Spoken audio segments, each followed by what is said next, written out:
1384 ခုနှစ်သမုံလာပြီးကျော်8ရက်2022ခုနှစ်နိုဝင်ဘာလ15ရက်အင်္ဂါနေ့၌အွန်လိုင်းမှာဟောကြားအပ်သောမန္တတုမြတ်ဗုဒ္ဓဤတုံ့ပြန်ခြင်းများအပိုင်း8တရားဒေသနာတော်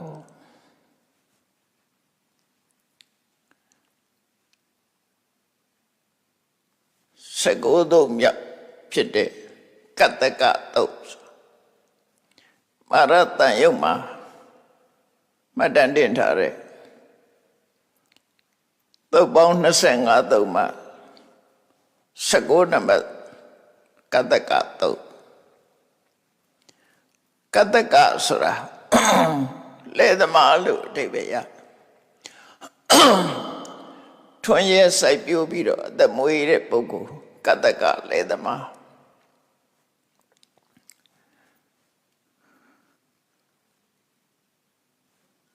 မြတ်စွာဘုရားကသာဝတိမြို့ဇေရဝံကျောင်းမှာပဲတရင်သုံးနေတဲ့အခိုက်ဒီတုတ်တံဖြစ်ပေါ်လာတာဖြစ်တယ်ဇေရဝံကျောင်းမှာမြတ်စွာဘုရားကယဟန်တွေကိုနိဗ္ဗာန်ပฏิတန်ယုတ်တာယဓမ္မိယကထာယတန္တသေးတိနိဗ္ဗာန်အကြောင်းနဲ့ပတ်သက်ပြီးတော့တရားဟောနေတာဖြစ်တယ်နိဗ္ဗာန်အကြောင်းဟောတယ်လို့ပဲပါတယ်ဘာတွေဟောတယ်ဆိုတာမပါဘူးနိဗ္ဗာန်အကြောင်းဟောတယ်ဆိုနိဗ္ဗာန်အကြောင်းဟောတာနဲ့ပတ်သက်လို့ရှိ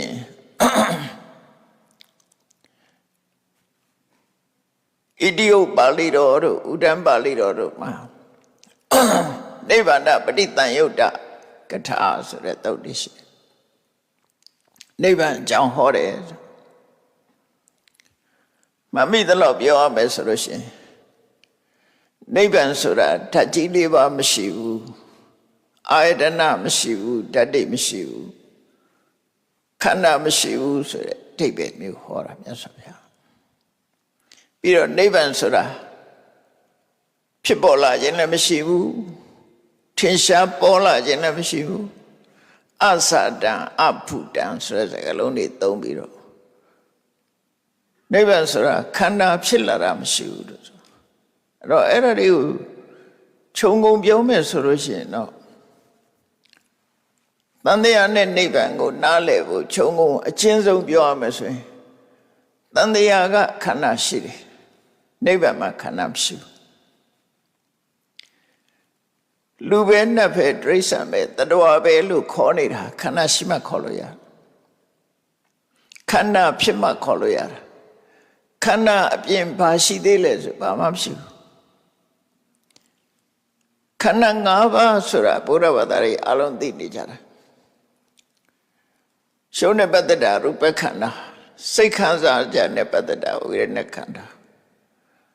စိတ်မှတ်သားချက်နဲ့ပတ်သက်တာသင်္ညေခန္ဓာစိတ်ရဲ့လှုံ့ဆော်မှုတွေနဲ့ပတ်သက်တာသင်္ခါရခန္ဓာစိတ်နဲ့ပတ်သက်တာဝိညာဉ်နဲ့ခန္ဓာဆိုအချင်းချုပ်လို့ရှိရင်ရှုံးနဲ့ပတ်သက်တာတစ်ခုနဲ့နာနဲ့ပတ်သက်တာက၄ခုခန္ဓာဒေသနာမှာမြတ်စွာဘုရားဟောတာအဲ့တော့ခန္ဓာ၅ပါးထဲမှာမပါတာတော့နိဗ္ဗာန်ပဲဖြစ်တယ်အဲ့တော့မယမှာလွယ်လွယ်လေးမှတ်ဖို့ဆိုတော့ခန္ဓာဖြစ်မှုရှိနေတာကတန်တရား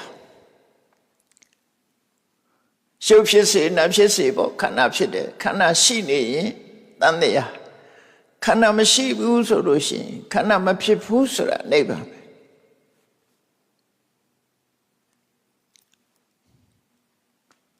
ခန္ဓာဖြစ်ခြင်းမဖြစ်ခြင်းနဲ့ပတ်သက်ပြီးတော့ပြောခန္ဓာဆိုတဲ့နေရာမှာတတ္တလောကကြီးကိုကြည့်လိုက်လို့ရှိရင်ရုပ်သာရှိတဲ့ရုပ်ခန္ဓာသာရှိတဲ့သရဝမျိုးရှိသလိုနာမ်ခန္ဓာသာရှိတဲ့သရဝမျိုးလည်းရှိတယ်ရုပ်နာမ်နှစ်မျိုးလုံးရှိတဲ့သရဝမျိုးရှိတယ်ခွဲလိုက်ရင်၃မျိုးပဲရှိတယ်နော်ရုပ်သာရှိတဲ့သရဝနာမ်သာရှိတဲ့သရဝရုပ်နာမ်နှစ်ခုရှိတဲ့သရဝ ရှုံးနံနှစ်ခုလုံးမရှိတဲ့တရားဆိုတာမရှိဘူးအဲ့လိုကြည့်ရင်ရှင်းရှင်းလေးပဲနော်ရှုံးတာရှိတဲ့တရားဆိုတာ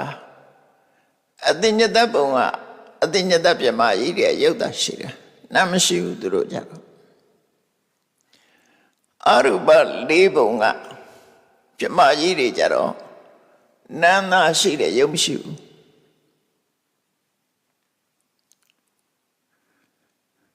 ခုခေတ်စကားနဲ့ပြောရင် body နဲ့ mind ပေါ့ body သာရှိတယ် mind မရှိဘူး mind သာရှိတယ် body မရှိဘူးအဲ့ဒီတတော်အမျိုးရှိနိုင်တယ်ဒါလည်းအမတ္တမထူးဆန်းတဲ့သမန်အနေထားနဲ့ဖြစ်တဲ့အရာမဟုတ်ဘူးသမထကျင့်စဉ်တစ်ခုကိုကျင့်ပြီးတော့ရှုပ်တရားကို pause လုပ်ထားတာနန္တာရှိတဲ့တော်က pause လုပ်တဲ့ဆိုတာအခိုက်အတန့်တစ်ခုပဲနောက်တစ်ခါနန္တာရှိတဲ့တော်ကလည်းယုတ်တရားကို pause လုပ်ထားတယ်သို့မဟုတ်ရှုပ်တာရှိတဲ့တော်ကလည်းနန္တရားတွေကို pause လုပ်ထားတယ်ပုံမှန်အဖြစ်တော်ဆိုတာယုတ်လည်းရှိတယ်နာမ်လည်းရှိတယ်ပုံမှန်ပုံဒီမှာတော့ဆိုပါစို့လူပုံမှာဆိုရင်ရှုပ်တာရှိပြီးနာမ်တာရှိတဲ့လူဆိုတာမရှိဘူးနတ်ပြည်6ထပ်မှာလည်းယုတ်တာရှိပြီးနာမ်တာရှုပ်တာရှိပြီးတော့နာမ်မရှိတာနာမ်တာရှိပြီးယုတ်မရှိတာဒီပုံဒီမှာမရှိနိုင်ငရဲတရိစ္ဆာန်ပြုတဲ့အတုရကဲဆိုတဲ့အပယ်လေးပုံမှာလည်းရှုပ်တာရှိပြီးနာမ်မရှိဘူးဆိုတာမရှိနိုင်သမထကျင့်စဉ်ကျင့်လို့ရုပ်ကိုမုံတီးပြီးတော့ရုပ်ကိုခိတ္တခဏတွေ့တမှုကနေဖယ်ထုတ်ထားတဲ့ပုဂ္ဂိုလ်ဒါတော့ထာဝရမဟုတ်ဘူးခဏဖယ်ထုတ်ထားတယ်လို့သူတို့အဓိပ္ပာယ်ရတယ်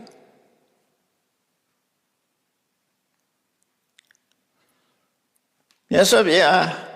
နဲ့မြတ်စွာဘုရားအလောင်းတော်ထွက်ပြီးတော့ပထမဆုံးတွေ့တဲ့ဒီသမထကျင့်စဉ်ကျင့်နေတဲ့ဆရာကြီးကအာလာရကာလမလို့ခေါ်တယ်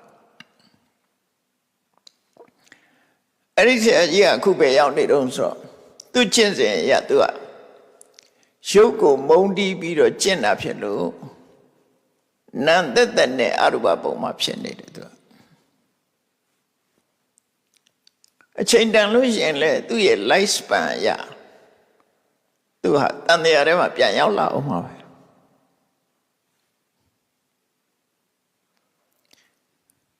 အဲ့တော့အရူပပြမဆိုတာနာမဲရှိပြီးတော့ရုပ်မရှိတဲ့ပြမတခါနံစာကြနာလဲဒီစိတ်ကြောင့်သွားကြနာလဲဒီစိတ်ကြောင့်အရာရာစိတ်ရှိနေလို့ဒုက္ခရောက်တယ်ဆိုပြီးတော့စိတ်ကိုမုံတီးပြီးတော့ရူပဝဆရဇံကိုကျင့်တဲ့အခါမှာပစ္စဝဇံရသွားတယ်ပြမကြတော့အဲ့ဒီပြမပုံမှာသူကရုပ်တာရှိပြီးနာမရှိတဲ့အတိညတအတိညတတ္တာအတိစိတ်မရှိတဲ့တရဝလို့ပြောတယ်ရှုပ်ကြည့်ပဲသွားဖြစ်တယ်အတိစိတ်မရှိပေမဲ့ရုပ်သက်ရှိတယ်သူကသစ်ပင်နေကြတော့အတိစိတ်လည်းမရှိဘူးရုပ်သက်လည်းမရှိဘူးသူတို့ကြသူကတော့ရုပ်သက်ရှိတယ်ကံ့ကြောင့်ဖြစ်တဲ့ရုပ်သက်ကလေးရှိနေတယ်သူကအဲ့ဒါကြောင့်မို့သူ့ကိုတရဝလို့ပဲခေါ်တာ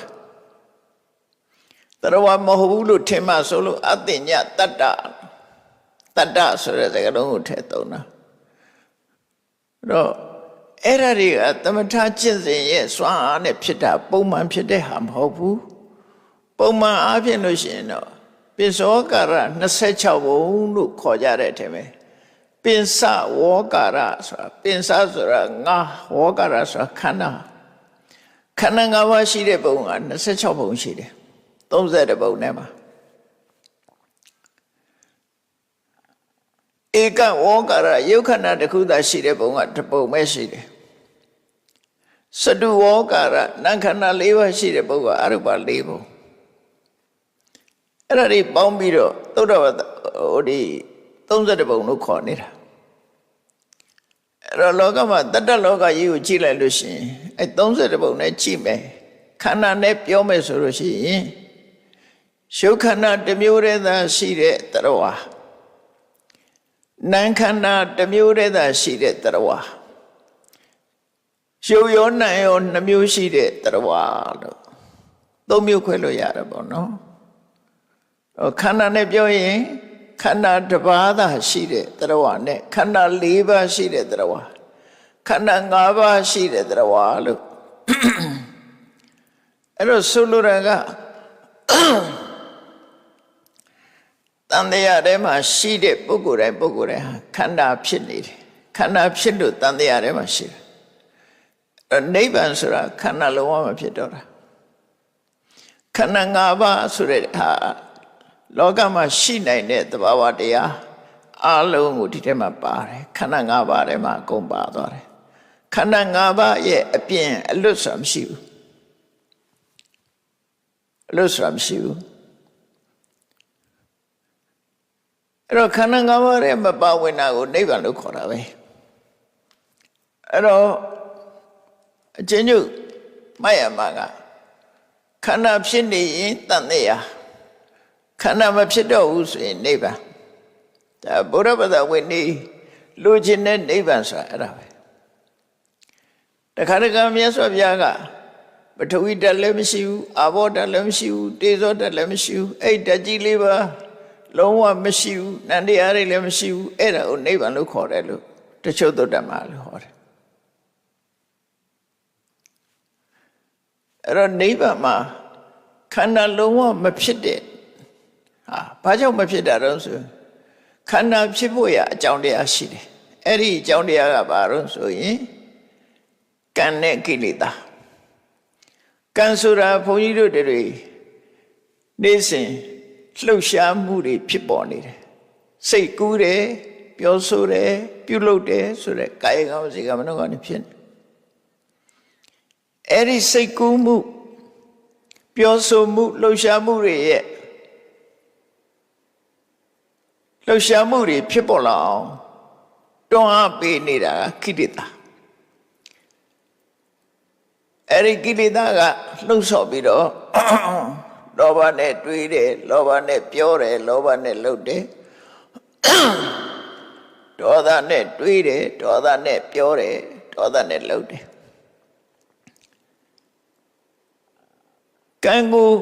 ဖန်တီးနေသလိုဆွဲဆောင်နေသလိုဖြစ်တဲ့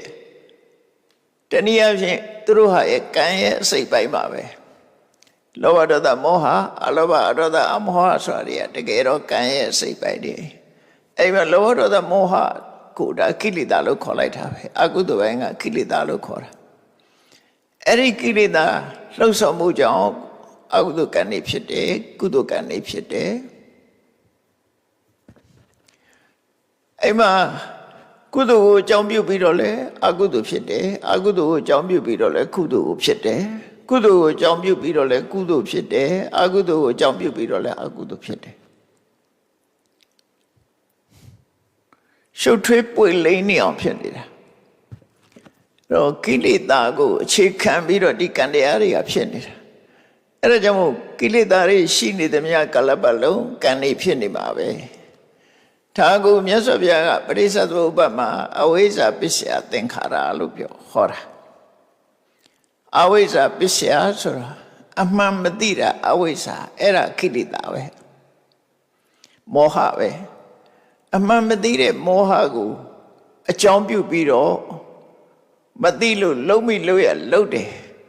လုံးမိလို့ရလုံးတယ်ဆိုတာကောင်းတာလည်းလုံးတယ်မကောင်းတာလည်းလုံးတယ်ကောင်းတာလည်းပြောတယ်မကောင်းတာလည်းပြောတယ်ကောင်းတာလည်းတွေးတယ်မကောင်းတာလည်းတွေးကောင်းမကောင်းဆိုတာအပြစ်ရှိမရှိကိုပြောတာပြစ်ရှိတာလည်းတွေးတယ်ပြစ်မရှိတာလည်းတွေးတယ်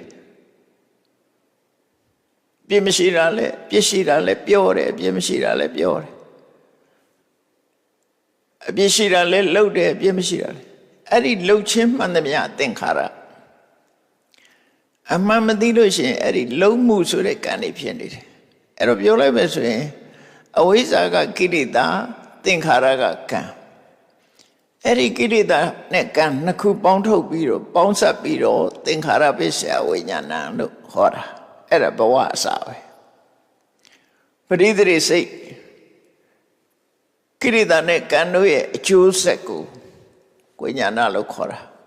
အသိစိတ်တွေကစတင်ပေါက်ဖွာလာတာဒါကစိတ်ရှိတဲ့ပုံတွေအတွက်ခုနလိုယုတ်ခဏသာရှိတဲ့ပုံအတွက်ကြတော့သင်္ခါရပစ္စယဝိညာဏမဟုတ်ဘူး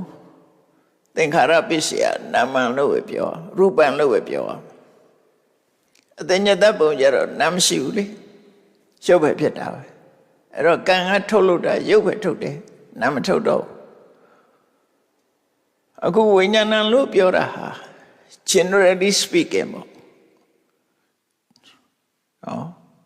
ရှင်းပုံရအဖြစ်ပြောလိုက်တဲ့စကားဘယ်စကားပဲဖြစ်ဖြစ်ရှင်းပုံရနဲ့ပြောတာကိရိတာနဲ့ကံနှစ်ခုပေါင်းစပ်ပြီးတော့ပရိသေရိစိတ်ဆိုတဲ့ဝိညာဉ်ကိုထုတ်တယ်ကိရိတာနဲ့ကံပေါင်းစပ်ပြီးတော့အသိစိတ်ကင်းမဲ့တဲ့ကမ္မဇယုတ်ကိုထုတ်တယ်သင်္ခါရပစ္စယရူပံဒီလိုလည်းရှိတယ်ပေါ့နော်အဲ့တော့ပရိစ္ဆေသမုပ္ပါဒ်မှာမြတ်စွာဘုရားဟောတာကံနဲ့ကိရိတာပေါင်းပြီးတော့ကိရိတာနဲ့ကံပေါင်းပြီးတော့ဘဝတစ်ခုထုတ်လုပ်တယ်လို့ဒီလိုနားလဲရတယ်ပေါ့ဒါကရခင်ဘဝနဲ့အသက်ပြီးတော့ဖြစ်လာတာအခုလက်ရှိဘဝရောက်ပြန်တော့ရောထုတ်လုပ်လိုက်တဲ့ထဲမှာဗာရိပါတော့ယုတ်တိနန်းနေပါတယ်အဲယုတ်တိနန်းနေမှာဗာရိပါတော့ဆို sense organ တွေပါလာတယ်မျက်စိပါတယ်နားပါတယ်နှာခေါင်းပါတယ်လျှာပါတယ်ကာယပါတယ်မနပါတယ်အဲ့ဒါတွေနဲ့ပြင်ပကအာယုန်တွေနဲ့ဆက်သွယ်လာပြန်တယ်ဆက်သွယ်လာတဲ့အခါစိတ်ခံစားချက်တွေဖြစ်လာပြန်တယ်စိတ်ခံစားချက်တွေပေါ်လာတဲ့အခါမှာကြိုက်မကြိုက်နှစ်သက်မှုမနှစ်သက်မှုဆိုတော့ဝင်လာပြန်တယ်ဝိရဏပစ္စယတဏှာပဲအဲ့ဒါဝိရဏပစ္စယတဏှာဆိုတော့လေ generally speaking ပဲရှေးဝန်ရပြောတဲ့စကားဝိရဏပစ္စယဒေါသောလည်းဖြစ်တယ်ကိလေသာတွေဖြစ်တာဝိရဏကြောင့်ကိလေသာဖြစ်တယ်လို့ဒီလိုပြောလို့ရတယ်ဘာဖြစ်လို့တော့ဆိုရင်သုတ်တန်တစ်ခုကိုကြည့်မယ်ဆိုရင်ပရိစ္ဆေသမုပ္ပါဒ်မှာတော့ဝိရဏပစ္စယတဏှာလို့ပဲဟောတယ်ထောတော့လို့မဟုတ်ဘူးဘာဖြစ်လို့တော့ဆို generally speaking ရှေးဘုံရခြုံပြောတဲ့စကားသို့တော့ဝိသုဒ္ဓိမတ်မှာဖြည့်ရှင်းထားတဲ့ပုံတွေကတော့ဘယ်လိုဖြည့်ရှင်းတာတော့ဆိုဒုက္ခိဒုက္ခံပဋ္ဌေအတိဝေဒနာပစ္စယတဏှာဖြစ်ပုံလေးကိုသူကပြောတာဒုက္ခိဒုက္ခံပဋ္ဌေအတိဒုက္ခရောက်နေတဲ့လူကဒုက္ခကိုလိုချင်တာအဲ့တော့ဆိုလိုတာကသူကဒုက္ခဝေဒနာခံစားနေလို့ရှိရင်ဒုက္ခဝေဒနာကိုမျောလင်းတယ်လို့ပြောတာဟုတ်လားမဟုတ်လားဟုတ်တယ်လေဆင်းရဲနေတဲ့လူကချမ်းသာဖို့တောင်းတတာပဲလေအဲ့ဒီရှုတော်ကကြည့်မယ်ဆိုရင်ဝေဒနာပစ္စယတဏှာပဲဒုက္ခိပင်ယောပိအစ္စတိဒုက္ခဝေဒနာခံစားနေတဲ့ပုဂ္ဂိုလ်ကြတော့ပို့ပြီးတော့ဒုက္ခဝေဒနာကိုခံစားခြင်းတယ်ဒါလည်းပဲဝေဒနာပစ္စယတဏှာပဲဒါက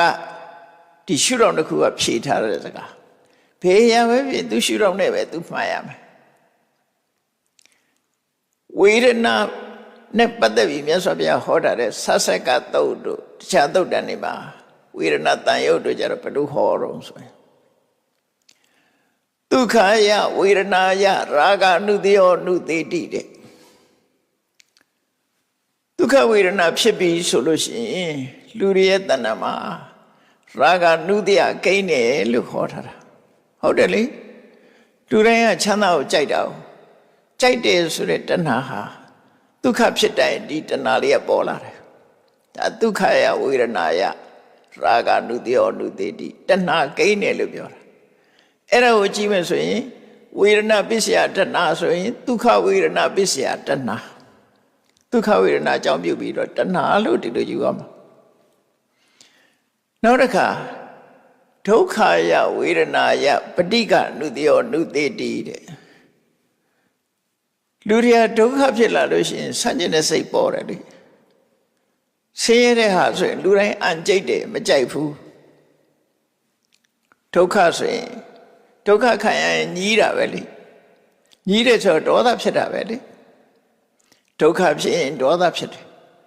အဲ့ဒါဒုက္ခယဝေဒနာယပဋိကအနုတယောအနုသေတိတဲ့ဒုက္ခဝေဒနာဖြစ်လာလို့ရှိရင်ဒေါသကိန်းတယ်ပဋိကအနုသေယကိန်းတယ်လို့ပြောတာကိန်းတယ်ဆိုတာဒါဖြစ်လာမယ်အဲ့တော့အဲ့ဒါနဲ့ကြည့်မယ်ဆိုရင်ဒုက္ခဝေဒနာပစ္စယဒေါသောလို့ပြောရမှာဖြစ်တယ်ပဋိစ္စသုဥပ္ပမှာဒုက္ခဝေဒနာနဲ့တွေ့ရင်ဒေါသဖြစ်တယ်လို့ဟောတယ်တခါတော့ဝေဒနာက၃ခုရှိတယ်လေဒုက္ခလည်းမဟုတ်ဘူးဒုက္ခလည်းမဟုတ်ဘူးဆိုတဲ့ဝေဒနာ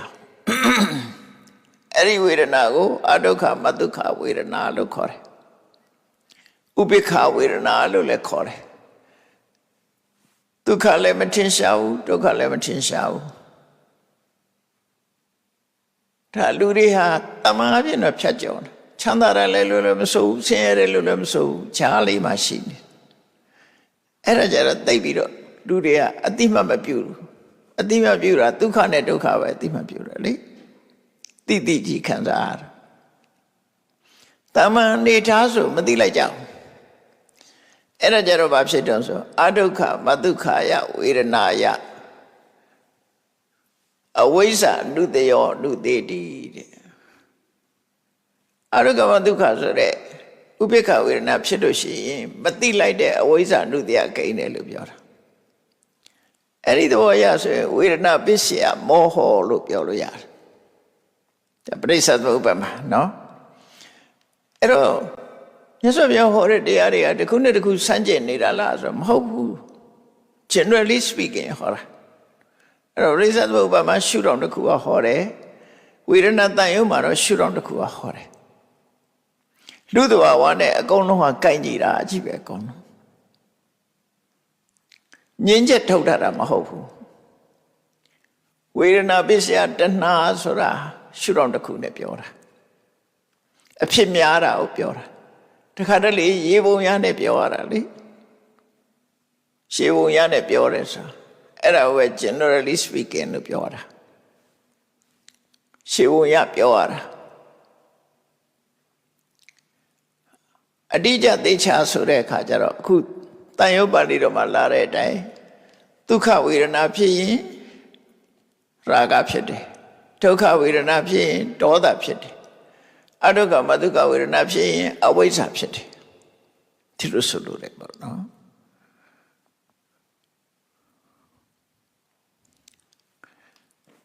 အဲ့လိုဘဝမှာကြည့်လိုက်အခုလက်ရှိဘဝမှာဆိုရင်လူတိုင်းဟာဒုက္ခနဲ့လည်းကြုံတာပဲဒုက္ခနဲ့လည်းကြုံတာပဲအဒုက္ခမဒုက္ခနဲ့လည်းကြုံတာပဲအမှန်တမဲ့မသိလိုက်သူဒုက္ခဖြစ်ရင်တော့သိလိုက်ကြတယ်လူတွေကရည်ကြတယ်ပြုံးကြတယ်ပျော်ကြတယ်ရွှင်ကြတယ် happiness ဒုက္ခဖြစ်လာလို့ရှိရင်ဒုက္ခဖြစ်လာရင်ညီးကြတယ်ညူကြတယ်ငိုကြတယ်ဆန့်ကျင်ကြတယ်ဒါလည်းသိတယ်ပုံမှန်တမန်အနေထားဒုက္ခလည်းမထင်ရှားဒုက္ခလည်းမထင်ရှားပုံမှန်လေးကြတော့မတိကျကျွံပြုနေကြတယ်အဝိဇ္ဇာဖြစ်နေတယ်အဲ့ဒါဒီလက်ရှိဘဝမှာအဲ့ဒီအနေထားအဲ့တော့တဏှာဖြစ်ရင်ဒေါသဖြစ်ရင်မောဟဖြစ်ရင်ဖြစ်လာတဲ့အခါမှာတဏှာဖြစ်တဲ့အခါဆွဲလန်းမှုတွေဖြစ်လာတယ်ဒေါသတွေဖြစ်လာလို့ရှိရင်လည်းတန်ရောစဉ်သဘောမျိုးဖြစ်လာတယ်မောဟဖြစ်ရင်လည်းတန်ရောစဉ်ဖြစ်လာတယ်အဲ့ဒါကိုအကြောင်းပြုပြီးကံလေးတစ်ခါလုံးကြပြန်နော်ချမ်းသာဖို့အတွက်ကြိုးစားကြတယ်ဆင်းရဲတာကိုလွတ်မြောက်ဖို့အတွက်ကြိုးစားကြတယ်အဲ့လိုလောကဟာဒီကိလေသာစဝန်းကဝေဒနာခံစားချက်ပေါ်မှာကိလေသာတွေပေါ်လာတော့ကိလေသာစဝန်းကမလွတ်တော့ကိလေသာကိုအကြောင်းပြုပြီးတော့ကောင်းမကောင်းဆိုတဲ့ကုသကံအကုသကံတွေလောက်ကြပြန်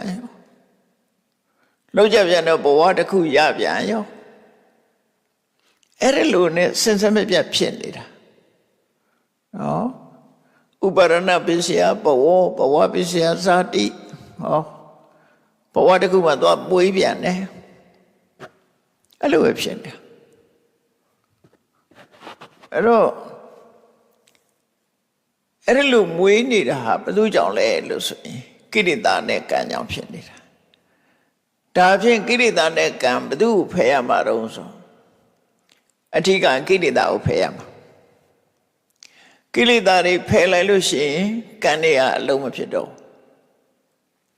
ကိလေသာနဲ့ကံပေါင်းလိုက်တဲ့အခါမှာဘဝတစ်ခုထုတ်လို့တာဖြစ်တယ်အဲ့တော့ယဟန်နာဖြစ်သွားတယ်ဆိုတာကိလေသာကိုပယ်တာကိလေသာကိုပယ်သဖြင့်သူတို့လုံးသမျှကံမဖြစ်တော့ဘူးအဲ့ဒါကိုပရိစ္ဆေသမုပ္ပါဒ်မှာအဝိဇ္ဇာယတွေးဝအတိတဝိရာဂနိရောဓသင်္ခါရနိရောဓတဲ့မောဟဆိုတဲ့အကြီးဆုံးကိလေသာတစ်ခုချုပ်ငြိမ်းသွားအောင်လုပ်လိုက်တာနဲ့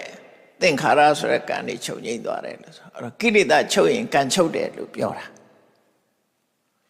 အဲ့တော့ဘဝမှာကိလေသာနဲ့ကံဒီနှစ်ခုကပေါင်းစပ်ပြီးတော့ဘဝတစ်ခုဖန်တီးပေးနေတာပဲဖြစ်တယ်အဲ့ဒီဘဝရဲ့အကြောင်းဖြစ်တဲ့ကိလေသာကိုဖယ်လိုက်လို့ရှိရင်ကံတွေကအလုံးမဖြစ်တော့ရှေရဏသုတ်တံမှာမြတ်စွာဘုရားဘယ်လိုဟောထားတော့ခိနံပုရဏံအတိတ်ကလုပ်ခဲ့တဲ့ကံတွေလည်းကုန်သွားပြီနဝနတိတမောနောက်ထပ်လည်းအသက်မဖြစ်တော့ဘူးကံကုန်သွားတာဘာကြောင့်ကုန်တာတော့ကိလေသာကုန်လို့ကိလေသာကုန်လို့ရှိရင်အတိတ်ကံတွေကလည်းအလုံးမဖြစ်တော့ဘူးနောက်ထပ်လည်းကံအသက်မဖြစ်တော့ဘူးဒါယဟနာရဲ့အနေထားကိုပြောတာနော်အဲ့တော့ကံကုန်နေဆိုတဲ့အခါမှာစဉ်းစားကြည့်လို့ရသေးတယ်ရှင်မောဂလန်ဟာအတိတ်တုန်းကလုပ်ခဲ့တဲ့အကုသိုလ်ကံကြောင့်ရှမ်းနောက်ဆုံးဘဝမှာအသက်ခံရရတယ်လူသက်ခံရရတယ်အဲ့ဒါကံကြောင့်အဲ့တော့ရှင်မောဂလန်ဟာကံမကုန်ဘူးလားဆိုရင်ကံကုန်တယ်လို့ပြောတာဘဝတစ်ခုကိုဖန်တီးမဲ့ကံကုန်သွားတာကိုပြောတာကံဟောင်းကတော့သူ့နောက်မှာခန္ဓာရှိနေတဲ့မြတ်ကံဟောင်းကရှိနေမှာပဲသူဘာကြောင့်ကံဟောင်းကခန္ဓာရှိတဲ့မြတ်ရှိတုံးဆိုရင်ဒီကံကဘယ်မှာတီးနေတာတော့အုံနောက်မှာလားနှလုံးသားမှာလားဘယ်မှာတီးတာတော့လို့ဆိုအုံနောက်ဆိုတော့လေအုံနောက်ကပြက်သွားတာရှိတယ်လေနှလုံးဆိုတော့လေနှလုံးခုန်ရက်သွားတာတွေရှိတယ်လေနှလုံးပြက်သွားရင်နှလုံးထဲမှာရှိတာတွေပြက်မှာပေါ့အုံနောက်ပြက်သွားရင်လည်းအုံနောက်ထဲရှိတာတွေပြက်ကုန်မှာပေါ့အဲ့တော့အတိတ်ဘဝလုပ်ခဲ့တဲ့ကံတွေကိလေသာတွေကဘယ်နှမ်းမှရှိနေသလဲဆိုရင်စိတ် mental process လို့ခေါ်တယ်စိတ်ဖြစ်စဉ်မှာရှိနေတယ်စိတ်ဖြစ်စဉ်ဆိုတာပြည့်ရည်စီးတယ်လို့စီးနေတာဒီရှေ့စိတ်ချုပ်သွားရင်နောက်စိတ်ကလိုက်လာတယ်အဲ့စိတ်ချုပ်ရင်နောက်စိတ်ကလိုက်လာတယ်ဖြစ်စဉ်ကြီးကသူပြတ်သွားတယ်မရှိဘူးနော်ဒီစိတ်ချုပ်သွားရင်နောက်စိတ်နောက်စိတ်ချုပ်သွားရင်နောက်စိတ်နောက်စိတ်ချုပ်သွားနောက်စိတ်အဲ့စိတ်ဖြစ်စဉ်နဲ့မှာတည်ရှိနေတဲ့တတ္တိတစ်မျိုးကိုကံလို့ခေါ်တာကိလေသာတို့ကံလို့ဆိုတာအဲ့ဒါကြောင့်မို့ရှောင်တိန်လို့မရဘူးသူကအဲ့တော့ကံတရားသည်လူတွေရဲ့တဏ္ဍာမှာဘယ်မှာရှိတာတုံးလို့မေးလို့ရှိရင်စိတ်တတဏ္ဍတိဆိုတဲ့ mental process မှာရှိတယ်လို့ပြောစိတ်ဖြစ်စဉ်မှာပဲရှိတယ်ရှုပ်မှာဖြစ်နေတာမဟုတ်ဘူးစိတ်ဖြစ်စဉ်မှာဖြစ်နေစိတ်ဖြစ်စဉ်ဆိုတာတစ်ခုတည်းမဟုတ်ဘူးဒီစိတ်ပြီးရင်နောက်စိတ်နောက်စိတ်နောက်စိတ်နောက်စိတ်ပေါ်နေခုပြောင်းနေတာအမြဲတမ်းအဲ့ဒီမဲ့သူပါနေတယ်အဲ့တော့အဲ့ထဲမဲ့ကိလေသာဆိုတဲ့အကြောင်းတရားကိုပယ်လိုက်တဲ့အခါကျတော့ကံတွေကကံဟောင်းတွေကရှိနေသေးတော့လည်းပဲကိလေသာနဲ့ပေါင်းမှဘဝတစ်ခုကိုထူထောင်လို့ရတယ်သူ့ကြည့်မဖြစ်ဘူးဥပမာဘာနဲ့တူတုံးဆိုလို့ရှိရင်မျိုးစိတ်လေးဟာမြေနဲ့ရေနဲ့ပေါင်းဆက်ရမှုမရှိလို့ရှိရင်အပင်မပေါက်တယ်လို့ပဲသူက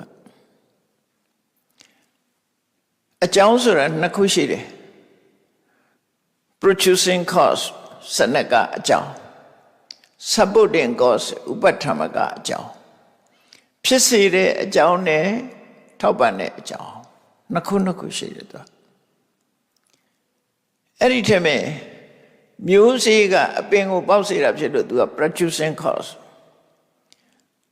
မြေနဲ့ရေရဲ့အကူအညီကိုယူရလို့မြေနဲ့ရေသည် supporting cause အဲ့ဒါနှစ်ခုပေါင်းပြီးတော့ထုတ်တာအဲ့တော့ဖြစ်စေတဲ့အကြောင်းလည်းရှိရမယ်ကူညီပေးတဲ့အကြောင်းလည်းရှိရမယ်အဲ့ဒီအကြောင်းနှစ်ခုနဲ့ပေါင်းတဲ့အခါမှာအကျိုးတစ်ခုပေါ်လာတယ်အဲ့ဒါကိုပရိစ္ဆေသမုပ္ပါမှာဟောတာမြတ်စွာဘုရားနော်အဲ့တော့ကံတစ်ခုတည်းကလည်းအကျိုးပေးတာမဟုတ်ဘူးကံနဲ့ကိလေသာပေါင်းမှအကျိုးပေးလို့ရတယ်လို့သူတို့ဆိုလို့တယ်ဒီနှစ်ခုကပေါင်းစပ်ပြီးတော့လို့နေကိုစဉ်းစားကြည့်လိုက်ငါနောက်ဘဝမှာဖြစ်အောင်မလားကိုမေးကြည့်လိုက်တမန်အဖြစ်လူတွေကတော့ဖြေလိမ့်မယ်ကံမကုန်သေးရင်ဖြစ်လေအောင်မယ်လို့မဟုတ်ဘူးကိလေသာမကုန်သေးရင်ဖြစ်အောင်မယ်လို့သာပြောအောင်နော်အဲ့ဒါမှအမှန်တယ်ကိလေသာရှိနေသေးရင်ဖြစ်မယ်ကိလေသာမရှိဘူးဆိုရင်မဖြစ်တော့ဒါပြင်ကိလေသာဆိုတာဘာလို့လောဘတို့ဒေါသတို့မောဟတို့မာနတို့ဒါတွေကိုကိလေသာခေါ်တာအခုသူစေတသိက်တွေကိုဒါတွေကိုကိလေသာခေါ်တာအဲ့ဒီကိလေသာရှိနေသေးသည်မြကံကရှိနေဦးမှာပဲဒါကြောင့်မို့လို့ကိလေသာရှိနေသေးရင်ဘဝဆိုတာရှိနေဦးမှာပဲအဲ့တော့ဘဝရဲ့အကြောင်းတစ်ခုကကိလေသာနဲ့ကံနှစ်ခုပဲလို့ဒီလိုပဲမှတ်ထားအဲ့ဒီတည်းမဲ့ယဟန္တာဖြစ်သွားတယ်ဆိုတာကိလေသာကိုပယ်တာကံကပယ်လို့မရဘူးကံကပယ်လို့မရဘူးဆိုတာဘာကြောင့်ပြောလဲစဉ်းစားကြည့်လေကိုလှုပ်ပြီးသားအလုပ်တစ်ခုကိုမလှုပ်ဘူးလို့ပဲဖျက်လို့မရတာပြီးသွားပြီလေသူနော်ပြီးသွားပြီလွတ်ခဲ့တာပြီးသွားပြီလေပြန်ယူလို့မရတာကိရိတာအဲ့ဒါမျိုးမဟုတ်ကံဆိုတာလှုပ်ပြီးသွားလို့ရှိရင်သူပြီးသွားပြီပြန်ပြင်လို့မရဥပမာမနေ့ကဆိုတာမနေ့ကရက်ကိုပြန်ယူလို့ရလားမရဒီနေ့ရောက်လာရင်မနေ့ကရက်ပြန်ယူလို့မရတော့ပြီးခဲ့ပြီမနေ့ကဟာဆိုမနေ့ကလည်းပြီးခဲ့ပြီပြန်ယူလို့မရဘူးအလားတူသာရှိနိုင်တယ်သူကပြန်မလာတော့မရှိတော့အဲ့ဒါကိုပြောတာကိုလှုပ်ထားတဲ့အရာတစ်ခုကိုမလှုပ်ဘူးလို့ပြောလို့မရဘူးကံဆိုရလှုပ်ပြီးသားကိုပြောတာ what happened done cannot be undone ဆိုတာပြောတာ what happened done ကိုလှုပ်ပြီးသား cannot be undone မလှုပ်ဘူးဆိုတာမဖြစ်ဘူးလှုပ်ပြီးသားဖြစ်နေပြီပြင်လို့မရဘူးလားပြီးခဲ့တာပြင်လို့မရဘူးပြန်ယူလို့လည်းမရဘူးဒါကြောင့်မို့ကံကိုပယ်လို့မရဘူးဒါပြင်အဲ့ဒီကံတွေကိုရောအောင်လုပ်လို့ရတယ်ဘာနဲ့ရောအောင်လုပ်မလို့ဆိုကိလေသာကိုလျှော့ကောင်းတဲ့ကံတွေလုပ်ကောင်းတဲ့ကံနဲ့အစားထိုးအဲ့ဒါဆိုရင်ကံဟောင်းကတဖြည်းဖြည်းပေးရောက်သွားတာလျှော့ပါတော့အောင်တော့လုပ်လို့ရတယ်ကံဆိုတာကံရှိတိုင်းအကျိုးပေးသလားလို့ဆိုအကျိုးပေးဘူးနော်ဒါကြောင့်မို့မြတ်စွာဘုရားကဘယ်တော့မှဒီအတိအကျဟောတာမရှိဘူး definitely မပြောဘူးဆိုပါစို့သူများအသက်ကိုတတ်တဲ့ပါဏာတိပါဒကံသည်အပေလေးပုံ၌ဖြစ်စေနိုင်သည်ငရဲ၌ဖြစ်စေနိုင်သည်အဲ့ဒီကဟာ maybe လို့ပြောတာ possible လို့ပြောတာဒီကံကအကျိုးပေးမယ်ဆိုရင်ငရဲပုံမှာအကျိုးပေးမယ်သို့တော့အကျိုးပေးခြင်းမှာပေးမှာအကြောင်းညင်ညွတ်မှာအကျိုးပေးလို့ရတယ်အဲ့လိုခေါ်တာသို့တော့မြတ်စွာဘုရားနဲ့ခစ်ပြိုင်ဒီJamesဖျားလို့ခေါ်တယ်မဟာဝီရတော့ဘယ်လိုဟောတော့ယောကောစီပါဏပတိပါတေတိသဘောသောနိရိယဥပနိတိသူများတဲ့တတ္တုမှန်သမျှငရဲ၌ဖြစ်ရတယ်လို့ definitely ဟောတာသူက အဲ့ဒါကြမမှန်ဘူးလို့ပြောတာဗျာအဲ့လိုပြောလို့မရဘူးတဲ့အကြောင်းဆိုတာအမျိုးစုံရှိတယ်လေအကြောင်းဆိုတာအမျိုးစုံရှိတယ်တခြားအကြောင်းတွေရှိသေးတယ်အကြောင်းတွေကိုအများကြီးထည့်သွင်းပြီးတော့စဉ်းစားတယ်ပြစ်မှုကျူးလွန်တာကြောင့်ပြစ်မှုကျူးလွန်တာတောင်တချို့ကထောင်ကြတယ်တချို့ကထောင်မကြဘူးပတ်စံပေးလို့လွတ်တဲ့လူရှိတယ်လူကြီးနဲ့သိလို့လွတ်တဲ့လူရှိတယ်အခြေအနေကြောင့်လွတ်တဲ့လူတွေရှိတယ်အဲ့တော့ဒီဒုစရိုက်ဒီမကောင်းတဲ့အလုပ်ဒီရာဇဝတ်မှုကျူးလွန်တဲ့ပဲထောင်ကြမယ်ဆိုတဲ့စကားပုံမှန်ပြောလို့မရဘူးလေသို့တော့ဘယ်လိုပြောလို့ရတော့ထောင်ကြနိုင်တယ်လို့သာပြောလို့ရထောင်ကြစေတဲ့အပြစ်ဒဏ်ဖြစ်တယ်ဆိုတာဒီလိုတော့ပြောလို့ရတယ်ထောင်ကြရမယ်လို့တော့ပြောလို့မရဘူးလွတ်နေတဲ့လူတွေရှိတယ်လေကံကြမ္မာမှလည်းအဲ့တိုင်းပဲအကုသိုလ်လုပ်တိုင်းငရဲခံရမယ်လို့ပြောလို့မရဘူးမခံရတဲ့လူရှိတယ်ဘာလို့လူဟာတယောက်နဲ့တယောက်အရေးချင်းချင်းမတူကြဘူးပေါ့နော်ဒါကြောင့်မို့အဓိကကတော့ကိလေသာပဲကိလေသာဆိုရက် mental defilements ကိုဖယ်ရှားနိုင်ဖို့ကြိုးစားမယ်တရားထုတ်တဲ့ဆိုတာကိလေသာဖယ်ဖို့အထုတ်တာဖြစ်တယ်ကိလေသာនិရောဓိကမ္မនិရောဓကိလေသာချုပ်သွားရင်ကံလည်းချုပ်တယ်လို့ဒီလိုဆိုလို့တယ်အဲ့ဒါကြောင့်မို့နိဗ္ဗာန်နဲ့ပတ်သက်ပြီးတော့မြတ်စွာဘုရားကတရားဟောတယ်ဆိုတာခန္ဓာရှိနေတဲ့မြတ်တန်တရားခန္ဓာမရှိတော့ဘူးဆိုရင်နိဗ္ဗာန်ပဲဒါဖြင့်ခန္ဓာကဘာဖြစ်လို့ရှိနေတာတုံးဆိုကိလေသာနဲ့ကံရှိနေလို့အဲ့တော့ကိလေသာကိုဖယ်လိုက်နိုင်လို့ရှိရင်ခန္ဓာတွေကချုပ်သွားနိုင်တယ်ခန္ဓာမဖြစ်တော့ဘူးအဲ့ဒီခန္ဓာမဖြစ်တော့တာကိုဘုရားဘာသာရဲ့နိဗ္ဗာန်လို့ပြောတာအဲ့တော့တမန်အဖြစ်နိဗ္ဗာန်ရသွားပြီဆိုရင်နိဗ္ဗာန်ရတဲ့ပုဂ္ဂိုလ်ကမဖြစ်ဘူးဆိုတာဥပမာမဲ့လူတရားရှိတယ်ဆိုတော့လူတရားတွေကတယောက်ကယန္နာဖြစ်သွားပြီဆိုရင်နောက်ဘဝကျတော့69ယောက်ပဲကျန်တော့မှာပေါ့တယောက်ကနိဗ္ဗာန်ရောက်သွားရင်သူကပျောက်သွားပြီလေဒါကြောင့်မို့မြတ်စွာဘုရားကိုဆွဆွဲကြတယ်တခြားဘာသာဝင်တွေကဆွဆွဲကြတယ်ဝိနာဝိနည်းကောဒီတရားဝါတွေကိုဖြည့်ဆည်းနေတယ်ပေါ့ဥစ္စေရဝါဒီတရားဝါဒီလောကမှာရှိတဲ့တရားဝါတွေကိုကုံသောလုပ်တဲ့ဝါဒလို့တခြားလို့ပြောတယ်မြတ်စွာဘုရားကဘာနဲ့တုံ့ပြန်တော့ဆိုရင်ငါကအစရတဲ့တရားဝါရှိတယ်လို့မပြောဘူးတဲ့ဒုက္ခရှိတယ်လို့ပဲပြောတယ်ငါလမ်းညွှန်မှုပြုတာဒုက္ခအဆုံးသတ်တာကိုပြောတာတရားဝါဆိုတာငါရဲ့တရားထဲမှာရှိကုန်မရှိဘူးနော်ဒုက္ခဆုံးသတ်တယ်လို့ပဲပြောတယ်ဒါကြောင့်မို့မြတ်စွာဘုရားကဒီပုပ္ပိစေဝဟံဣတရဟိသ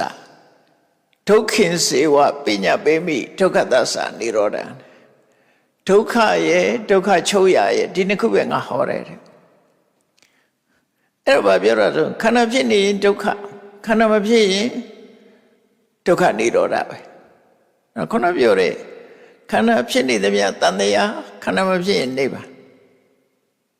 အဲ့ဒါတူတူပဲနော်အဲ့ဒါကိုမြတ်စွာဘုရားကနိဗ္ဗာန်အကြောင်းကိုရှင်းပြီးတော့ဟောနေတဲ့အချိန်မှာရဟန်းတွေကလည်းနားဆိုင်ပြီးတော့ထောင်တယ်နားဆိုင်ပြီးတော့ထောင်နေကြတော့အဲ့ဒီမှာမာရကတရားဟောနေတယ်ဆိုတာသိတော့လာရောက်ပြီးတော့နှောက်ယှက်ပေးတဲ့သဘောနဲ့ဒီနေရာမှာတော့သူကကိုယ်ရင်ပြတယ်ကတ္တကဝဏအဖိနေမိနေတောသူကသူလေသမားတရံဖန်ဆင်းလိုက်တယ်လေသမားတရံဖန်ဆင်းထားပြီးတော့ထွန်းတုံးကြီးကိုပခုံးပေါ်ထမ်းလာတယ်လေသမားရဲ့တရုပ်ပေါ်အောင်လို့ထွန်းတုံးကြီးကိုပခုံးပေါ်ထမ်းလာတယ်ပြီးတော့တပြားအရှိကြီးကိုလည်းကိုင်းလာတယ်လက်ကသူ့ရဲ့ဆပင် ခုခေတ်ပြောရင် hair style ပေါ့နော်သူရဲ့စပင်ကသူကဘယ်လိုလှုပ်ထားတော့ဆိုစာပေထဲမှာတော့ဟတ္တကေတောတဲ့စပင်ကိုသူကဘယ်ပုံစံလှုပ်ထားတော့ဆိုသူစပင်ကရှည်တယ်အရှိကစပင်ကိုအနောက်ပို့အနောက်ကစပင်ကိုအရှိချညာဘက်ကစပင်ကိုဘယ်ဘက်ပို့ဘယ်ဘက်ကစပင်ကိုညာဘက်ချဆိုသူစပင်ကိုလေးဘက်လေးတန်သူကရှက်ကန်းခတ်ထားတယ်လို့ပုံစံလှုပ်ထားတယ်နော်ရှက်ကန်းခတ်ပြီးတော့ခြိထားတဲ့ပုံစံမျိုးပေါ့ဟိုဘက်ဒီဘက်အဲ့ဒီလိုပုံစံနဲ့ပိုက်ဆံလျှော်နဲ့ရက်ထားတဲ့ပစိုးကြီးကိုဝတ်ပြီးတော့သူ့ခြိတော့မှလည်းပဲရွှွတ်နေပေးနေသူဖန်ဆင်းထားတဲ့ပုံမှန်တဏ္ဍလဲသမားထုံလုံးကြီးကိုပခုံးမော့ထမ်းတပြားကြီးရှည်ကြီးကိုကိုင်နေစပင်ပုံစံကဟိုဘက်ဒီဘက်လဲချထားတယ်ပိုက်ဆံတွေရောဝတ်ကြီးကိုလုံးကြီးကိုပစိုးကိုဝတ်ထားတယ်ခြေတော်မှလည်းရွှွတ်နေလိမ့်လိမ့်ကတ်နေတယ်အဲ့ဒီပုံစံနဲ့မြတ်စွာဘုရားနာရောက်လာတယ်ရောက်လာပြီးတော့မြတ်စွာဘုရားကသူကဝင်မေးတယ်အပိသမနပရိပတ်တေအတ္ထာကိုရောတဲ့ဒီနားမှာနွားတွေများမမြင်လိုက်ဘူးလားလဲသမားဆိုနွားမေးတာပေါ့လေသူကကိုရောနွားမမြင်လိုက်ဘူးလားအဲ့လိုမေးတော့မြတ်စွာဘုရားဟဲ့ငရုံမှာမင်းကနွားကိုဘာလို့ဖို့လဲ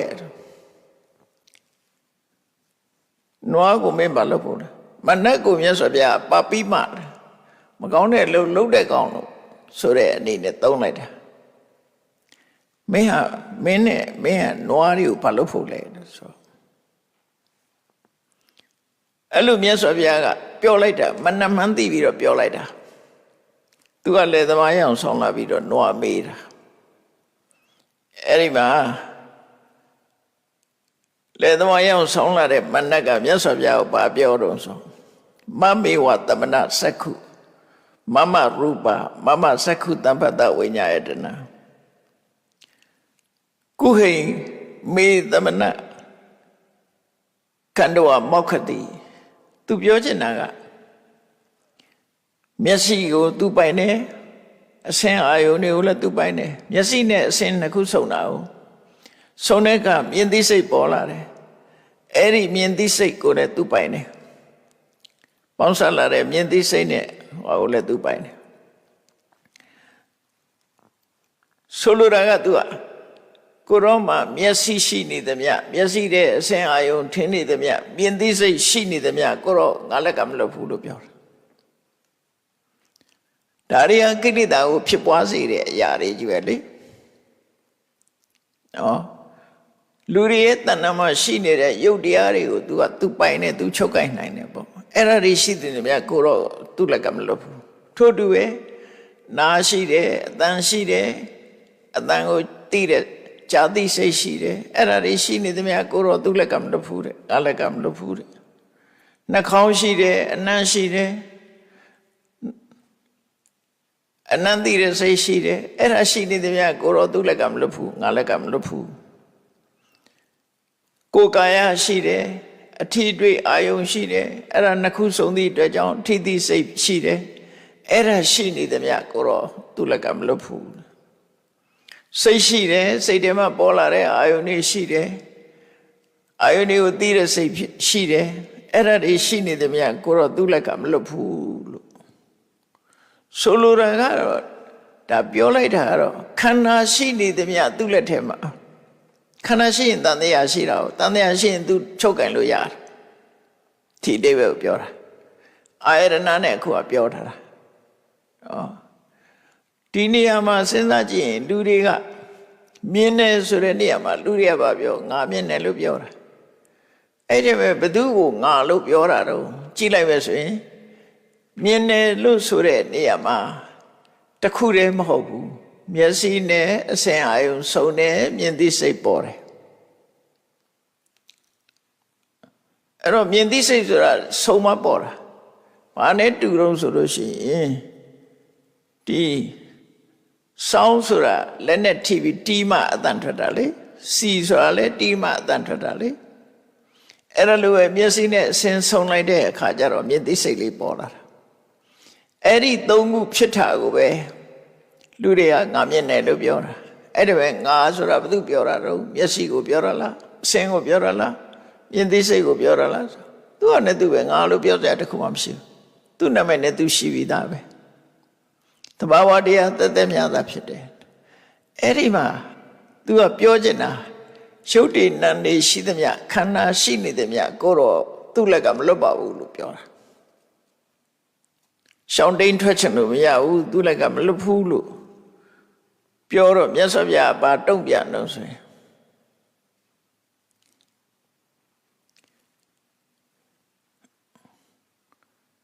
အေး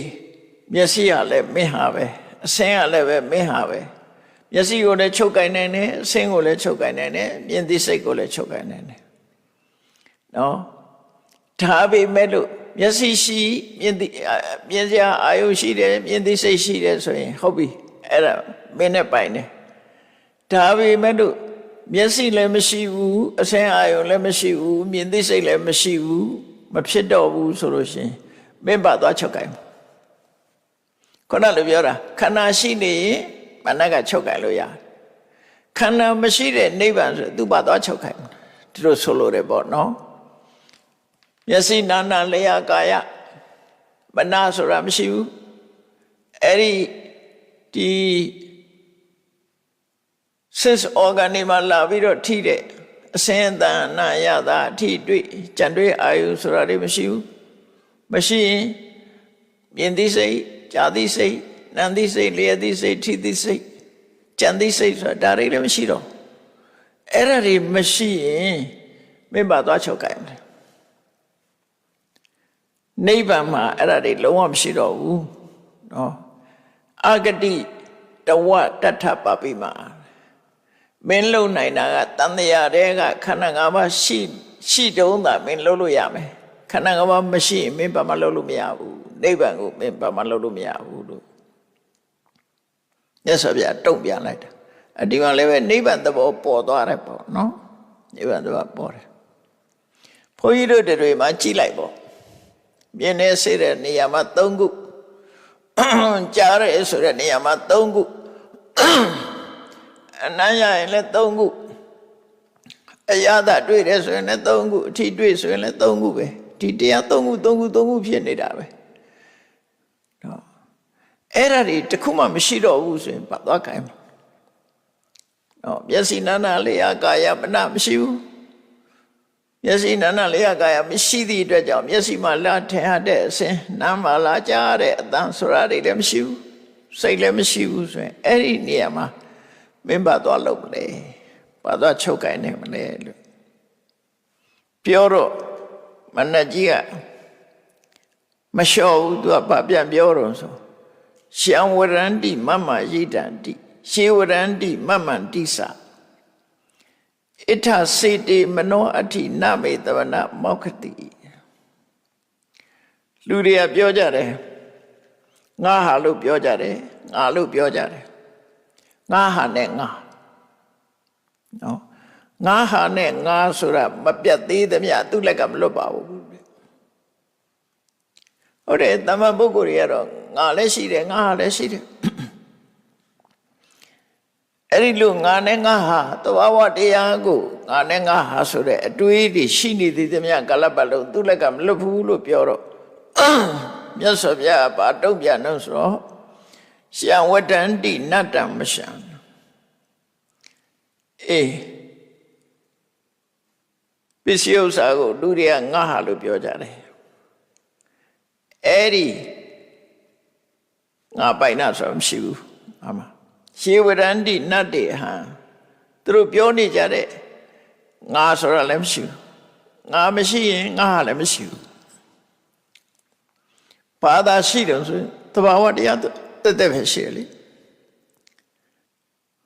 နော်မျက်စိကမျက်စိပဲသဘာဝတရားပဲမျက်စိထဲမှာထင်လာတဲ့အစင်းဟာအစင်းပဲ တဘာဝတရားယုတ်တရားတက်တက်ပဲဖြစ်တယ်နှစ်ခုပေါင်းစုံလို့ပေါ်လာတဲ့စိတ်ဟာနတ်တရားတက်တက်ပဲဖြစ်တယ်ငါလည်းမဟုတ်ဘူးငါဟာလည်းမဟုတ်ဘူးငါမရှိသည့်အတွက်ကြောင့်ငါဟာမရှိဘူးဧဝံသနာဟိပါပိမနမခံပိတက္ခတိအဲ့တော့ငါမှာတဲ့ငါလို့ပြောတာလည်းမရှိဘူးငါဟာလို့ပြောတာလည်းငါမှမရှိဘူးဒီဆွဲလန်းနေငါမှမရှိဘူးဒါကြောင့်မလို့မင်းငါပယ်သွားတယ်ဆိုတာတော့မင်းငါသွားတဲ့လမ်းကြောင်းကိုရှာတွေ့မှာမဟုတ်ဘူးငါသွားတဲ့လမ်းတောင်ရှာတွေ့မှာမဟုတ်ဟုတ်တယ်ဘုရားဗဒမြတ်စွာဘုရားဟောတဲ့တရားအရာကြတော့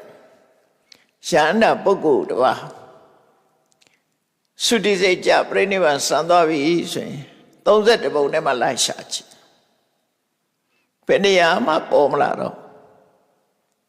ရှာတွေ့မှာမဟုတ်တော့နိဗ္ဗာန်ဆိုတာလို့ရှာတွေ့ဖို့မရှိတော့တဲ့ဟာ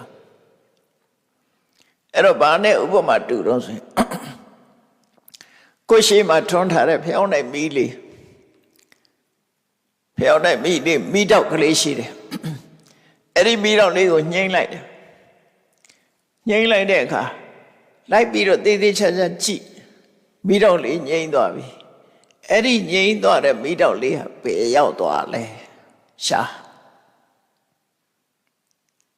ဘယ်မှာရောက်သွားလဲလို့ပြောရင်ငြိမ့်သွားတယ်လို့ပဲပြောစရာမရှိတော့တယ်နော်ဘယ်ရောက်သွားတယ်လို့ပြောလို့မှမရတာငြိမ့်သွားတယ်လေဒီနာမီးတောက်ကိုဒီနာပဲငြိမ့်သွားတာပဲဘယ်ရောက်သွားတယ်ဆိုတာမရှိဘူးအဲ့လိုပဲတန်တရားတွေကထွက်သွားတယ်တရားဓုတရားမြတ်ရပြီကိလေသာကုန်လို့ကံရအလုံးမဖြစ်လို့ဒီဘဝဒီခန္ဓာကြီးဆုံးသက်လိုက်တာနဲ့တပြိုင်တည်းမိတော့ငြိမ်းသွားသလိုဖယ်ရောက်သွားတယ်ဆိုတာရှာလို့မရဘူးရှာမရလို့နာမည်တက်เสียလည်းမရှိတော့နာမည်တက်တယ်ဆိုတာခန္ဓာရှိလို့တက်တာလေရှုပ်ရှိလို့ခန္ဓာတက်လို့ရတယ်နန်းရှိလို့ခန္ဓာတက်လို့ရတယ်အမိတက်လို့ရတယ်ပေါ့ဘာမှမရှိတဲ့ငြိမ်းသွားတဲ့ခုနမိတော့လေးကိုလိုက်ပြီးတော့အမိပေးလို့ရအောင်မလားမရဘူးပြောခြင်းငြိမ်းသွားပြီလို့ပဲပြောရမှာအဲ့တော့နိဗ္ဗာန်ဆိုတာအဲ့ဒီသဘောပဲလို့မြတ်စွာဘုရားဒီလိုဟောကြားလို့ရင်ဖြစ်တယ်ဒါကကတ္တကသုတ်တံမှာဆိုထားတဲ့မြတ်စွာဘုရားနဲ့မနတ်တို့ရဲ့မနတ်ရဲ့ပြောဆိုခြင်းနဲ့မြတ်စွာဘုရားရဲ့တုံ့ပြန်မှုဒီသုတ်တံရဲ့အနှစ်ချုပ်ကိုသိမယ်ဆိုရင်နိဗ္ဗာန်ရဲ့သဘောကိုနားလည်သွားပြီနော်နှစ်ချုပ်ကိုသိမယ်ဆိုရင်ဘုန်းကြီးတို့တွေငါလို့ပြောတာဘာကိုပြောနေလဲငါဟာလို့ပြောတာရောဘာကိုပြောနေလဲငါလို့ပြောနေတာဒီခန္ဓာကိုပြောနေတာငါဟာလို့ပြောနေတာဒီခန္ဓာကိုပဲပြောနေတယ်နော်တကယ်ကတော့ငါရှိလာလို့ဆိုလိုက်ကြည့်လိုက်တဲ့အခါမှာသူ့နာမည်နဲ့သူဒါကယုတ်ဒါနာတော့ငါလို့ပြောစရာတခုမှမရှိဘူးလေဒီပြင်ဟာအသာထားတစ်ပင်လို့ပြောတဲ့စကားဟာအမှန်လားတစ်ပင်ကိုရှာပြစမ်းပါကိုယ်ရှာကြည့်လိုက်တစ်ပင်ဘယ်ဟာတစ်ပင်လဲဆိုတာရှာကြည့်ရှာလိုက်လို့ရှိရင်တွေ့မှာဗါရိတွေ့မလို့တစ်မြစ်တွေ့မယ်တစ်တုံးတွေ့မယ်အခွန်အခေါက်တွေ့မယ်အကိုင်းတွေ့မယ်အရွက်တွေ့မယ်အပွင့်တွေ့မယ်အသီးတွေ့မယ်အဲ့ဒါတွေသာကုံသွားရောတစ်ပင်ဘယ်ဟာတော့လို့ဆိုရင်ဖြေထုတ်နိုင်ပါမလားမထုတ်နိုင်ဘူးဒါတွေပေါင်းပြီးတော့အကုန်လုံးကိုစုပြီးတော့တစ်ပင်လို့ခေါ်တာအဲ့တော့တစ်ပင်လို့ခေါ်တာဟာအပေါင်းကိုစုပြီးတော့အထင်အမြင်နဲ့ပြောတဲ့စကားသာဖြစ်တယ်အဲ့ဒါလို့ပဲရုပ်တည်နံနေဆိုတာရုပ်တည်နံနေကိုအကြောင်းပြုပြီးတော့ငါလို့ပြောတာဖြစ်တယ်ဘယ်ဟာငါတော့ကိုယ်ခန္ဓာကိုယ်ကြည့်လိုက်မယ်ဆိုရင်မျက်စိကငါလားနှာခေါင်းကငါလားနားကငါလားနှာခေါင်းကငါလားလျှာကငါလားနော်ခန္ဓာကာယကငါလားစိတ်ကငါလားဆိုဘယ်ဟာမှငါဆိုတာမရှိဘူးအလုံးစုပေါင်းတတ်လို့ဟိုအထင်အမြင်နဲ့ပြောရတာဖြစ်တယ်တကယ်ငါဆိုတာတကယ်ရှာတော့မတွေ့တော့နော်အဲ့ဒါကိုပြောတာယံဝရန္တိနတ္တမရှံယေဝရန္တိနတ္တိအဟံ ရှုံးတဲ့တရားဟာငါလည်းမဟုတ်ဘူးငါလည်းမဟုတ်ဘူးအဲ့ဒါလို့သိသွားတဲ့ပုဂ္ဂိုလ်ဟာဒုက္ခဆုံးသတ်သွားတဲ့ပုဂ္ဂိုလ်ဖြစ်တယ်အဲ့ဒီဒုက္ခဆုံးသတ်သွားတဲ့ပုဂ္ဂိုလ်ရဲ့သွားရလမ်းကြောင်းဘယ်ရောက်သွားတယ်ဆိုတာကိုလိုက်ရှာလို့မရဘူးပြီးတော့ကလေးငြိမ်သွားရင်လိုက်ရှာလို့မရသလိုငြိမ်သွားတယ်လို့ပဲပြောရတယ်ဒါကြောင့်ယဟန္တာတွေပြိဋိဘဆန်တဲ့အခါပြိဋိဘုတော့ငြိမ်သွားပြီလို့ဒီလိုပြောတာပြိဋိဘယိငြိမ်သွားပြီဘာတွေငြိမ်တာတော့ဆိုပထမကိလေသာတွေကံနေငြိမ်တယ်ဒုတိယကခန္ဓာငြိမ်တယ်အဲ့ဒီငြိမ်သွားတာနှစ်ခုကိုပဲနိဗ္ဗာန်လို့ပြောတာနော်အဲ့တော့စဉ်းစားကြည့်ရမှာငြိမ်တာကောင်းလားမငြိမ်တာကောင်းလားအဲ့ဒီနေရာမှာအဖြေနှစ်ခုထွက်လာလိမ့်မယ်ဘဝတဏှာဆိုတာဖြစ်ချင်းနေတဲ့တဏှာရှိနေတဲ့ပုဂ္ဂိုလ်တွေကတော့ငြိမ်သွားတာမကြိုက်ဘူးဖြစ်ချင်းတယ်ဒီနေရာငြိမ်ဝင်နောက်တနေရာဖြစ်ချင်းတယ်သူအဲ့ဒါဘဝတဏှာလို့ခေါ်တယ်ဖြစ်ချင်းတယ်ဆက်ပြီးဖြစ်ချင်းတခြားဘာသာတွေမှာလည်းပဲသူတို့ကအဖြစ်နဲ့ရထားတာလေဘုရားဘာသာလို့ငြိမ်သွားတာပြောတာမဟုတ်ဘူးနောက်ဆုံးမှာဘုရားသခင်ကခေါ်တော်မူလို့ရှိရင်ဘုရားသခင်နဲ့အတူတကွမဟုတ်မနာမသိနေရမယ်ဆိုပြောစရာကြီးပေါ့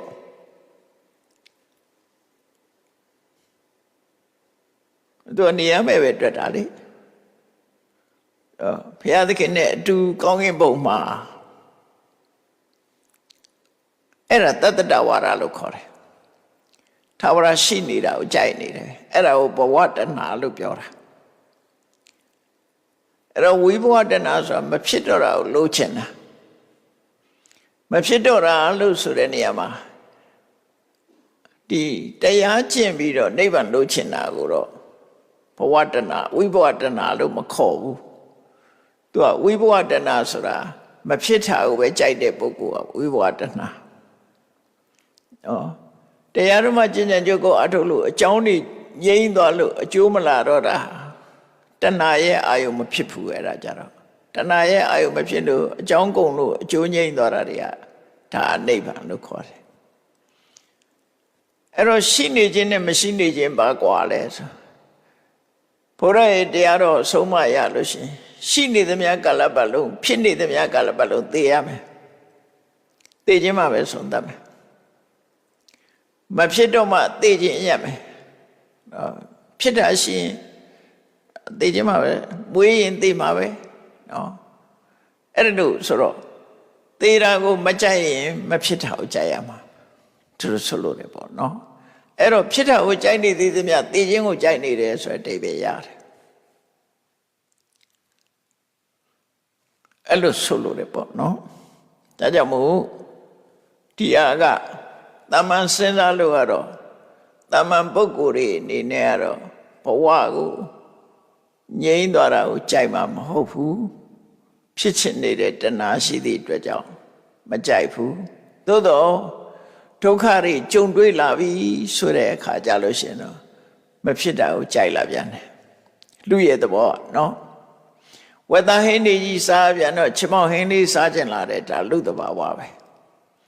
အဲ့တော့ဝိပဿနာတရားအထုတ်တာဖြစ်နေခြင်းရဲ့အပြစ်တွေကိုသိပြီးတော့မဖြစ်ခြင်းရဲ့အကျိုးကျေးဇူးကိုမြင်အောင် meditation လုပ်တာအဲ့ကြောင့်လက်ခံလာနိုင်မှာနော်ဖြစ်နေခြင်းရဲ့အပြစ်တွေကိုတွေ့လာတယ်မဖြစ်ခြင်းရဲ့အကျိုးတွေ့လာအဲ့ကြတော့နိဗ္ဗာန်ကိုလက်ခံမှာဖြစ်တယ်ဒါကြောင့်ဝိပဿနာကျင့်စဉ်ကိုကျင့်မှုမြတ်စွာဘုရားဟောတာဖြစ်တယ်ဒါကြောင့်တရားချစ်ခင်သူတော်စင်ပြိဿပေါင်းတို့မာနတုမြတ်ဗုဒ္ဓရဲ့တုတ်ပြန်ချက်များမှာဒီတုတ်တံမှာနိဗ္ဗာန်နဲ့ပတ်သက်ပြီးတော့ဟောကြားတာဖြစ်လို့ဘုရားဘာသာတို့ရဲ့လမ်းဆုံးပန်းတိုင်မြတ်စွာဘုရားရဲ့ဟောကြားတဲ့လမ်းဆုံးပန်းတိုင်ဆိုတာခန္ဓာလို့ခေါ်တဲ့ဒုက္ခအဆုံးသတ်ခြင်းသာလျှင်ဖြစ်တယ်ဆိုတာကိုယ်စီသိရှိနားလည်ပြီးတော့ဒုက္ခတွေဆုံးသတ်ဖို့အတွက်ကိရိတာကိုချုပ်ငြိမ်းအောင်ကျင့်ကြံကြုတ်ကုတ်အာထုတ်ကြရမှာဖြစ်တယ်လို့တတိရှိပြီးကျင့်ကြံကြုတ်ကုတ်ပွားများအာထုတ်တော်မူနိုင်ကြပါစေကုန်သတည်း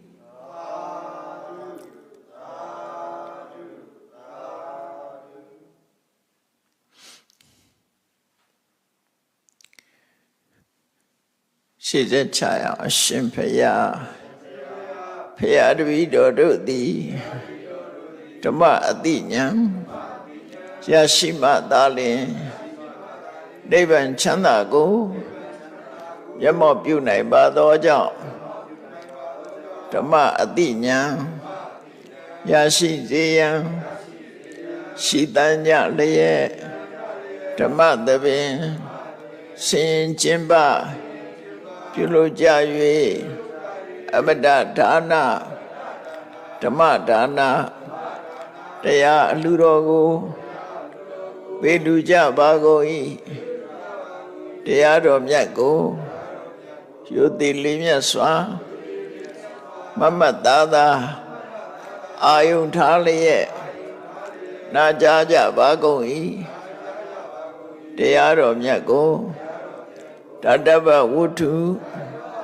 အစွစုတို့ဖြင့်ပူဇော်ကြပါကုန်၏ယနေ့ယခု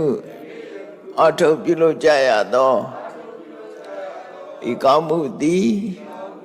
နိဗ္ဗာန်ချမ်းသာ၏အကြောင်းထောက်ပံ့ဖြစ်ပါစေတည်းဤကောင်းမှု၏ဖို့ဘာကကိုအမိအဖအဖိုးဖွာဆွေမျိုးညာတိမစ၍ကဘာသူကဘာသာလူနတ်မြမတတ္တဝအများတို့အားအမြဝေငှပါကုန်၏ကုသိုလ်အမြကိုယ်စီရကြကုန်သည်ဖြစ်၍ကိုယ်စိတ်နှဖျားချမ်းသာကြသည်ဖြစ်ကြပါစေကုန်သတည်း